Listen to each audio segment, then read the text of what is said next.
고전소설 뉴스 EBS 곽동훈입니다. 긴급 속보 전해드립니다. 자신의 욕망을 위해 수단과 방법을 가리지 않고 악행을 저지르던 사시남정기의 등장인물 교씨가 드디어 검거되었다는 소식입니다. 현장을 생중계로 연결해보겠습니다. 본인이 낳은 아들까지 죽이면서 그 죄를 사씨 부인에게 누명 씌우려 했던 게 사실입니까? 모르겠습니다. 기억이 나지 않습니다. 거기다가 외간 남자 동청과 일을 꾸며 남편 유한림을 해치고 사씨가 낳은 아들 이나마저 죽이려 했다면서요. 아, 몰라요, 몰라. 사시남정기 읽어보면 될 거 아니에요. 별걸 다 물어봐, 진짜. 아, 근데 한 가지만 물어봅시다. 내가 이렇게 활약이 많은데 왜 내가 주인공이 아니고 사씨가 주인공이에요? 소설 제목을 교씨남정기로 해야 하는 것 아니에요? 네? 갖은 악행을 저지르고도 뻔뻔한 모습, 시청자를 분노케 하고 있습니다. 가정 내에서 벌어진 일을 다룬 가정소설이자 목적성을 띤 풍간소설 사시남정기 스토리, 지금부터 심층 취재해 보겠습니다. 명나라 금릉 순천부에 살던 유연이라는 이름난 신하가 있었습니다. 뒤늦게 아들 유연수를 얻었으나 부인은 일찍 죽고 말았죠. 유연수는 어려서부터 남달리 총명하고 글재주도 뛰어났을 뿐 아니라 인물도 아주 잘 생겼었다고 합니다.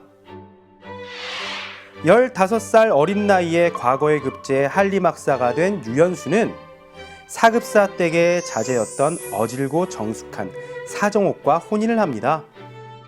사정옥이 바로 사시남정기의 주인공 사씨 부인이죠. 그러나 혼인한 지 오래도록 아이가 생기지 않자 사씨 부인은 이를 자기 탓으로 여기고 유연수에게 소실을 두기를 권합니다. 유연수는 이를 거절하다 결국 외모가 빼어난 교체란을 첩으로 들이게 됩니다. 교씨는 아주 간사하고 시기가 많은 사람이었는데 무녀 심랑의 도수를 통해 아들 장주를 낳았고 이후 사씨 부인도 뒤늦게 아들 이나를 낳게 됩니다. 유연수는 교씨가 낳은 아들 장주보다 본부인 사씨가 낳은 아들 이나를 더 아끼고 사랑했습니다. 교씨는 시기심에 사로잡혀 사씨의 흠을 잡고 헐뜯지만 유연수는 사씨의 평소 덕행을 생각하며 교씨를 달래기만 할 뿐이었지요. 교씨는 유연수의 집에 문객으로 거처하던 동청이라는 남자와 계교를 세워 사씨를 모함합니다. 또한 심랑과 공모하여 하녀를 지켜 자기가 낳은 아들을 죽이고 그 죄를 사씨에게 뒤집어 씌웁니다. 결국 유연수는 사씨를 내치고 교씨를 정실 부인으로 삼게 되죠. 쫓겨난 사씨는 시부모 묘가 있는 선산 아랫동네에 거처를 정하게 되는데 꿈에 시아버지가 나타나 이렇게 알려줍니다. 얘야, 7년 동안 재기 있으니 남쪽으로 떠나거라. 그리고 6년 후에 백빈주에서 배를 준비하고 있다가 위기에 처한 자를 구해주도록 해라. 사씨는 꿈에서 깬 이후 남쪽으로 도망을 치다 너무 힘들어 스스로 목숨까지 끊으려다가 한 승려를 만나 수월함에 머물게 됩니다. 그 승려는 예전에 유연수와 인연을 맺게 해준 묘해대사였죠. 한편 교씨는 동청과 계략을 짜 남편 유연수를 해칠 궁리를 하던 중 책상에서 엄승상을 비하하는 글을 발견합니다. 동청은 그 글을 엄승상에게 전했고 진노한 엄승상은 황제에게 고하여 유연수를 유배 보냅니다.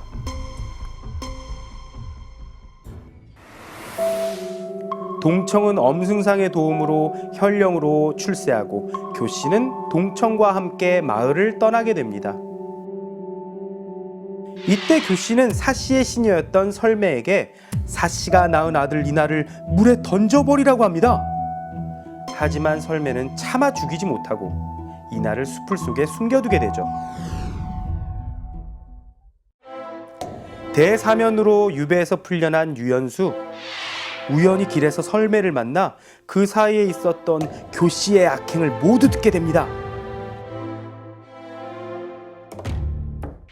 교씨와 동청은 설매와 유연수가 만났다는 걸 알게 되자 유연수를 없애려 합니다. 이들에게 쫓기던 유연수는 백빈주에서 배를 대고 있던 사씨와 묘혜를 만나 무사히 도망치게 되죠.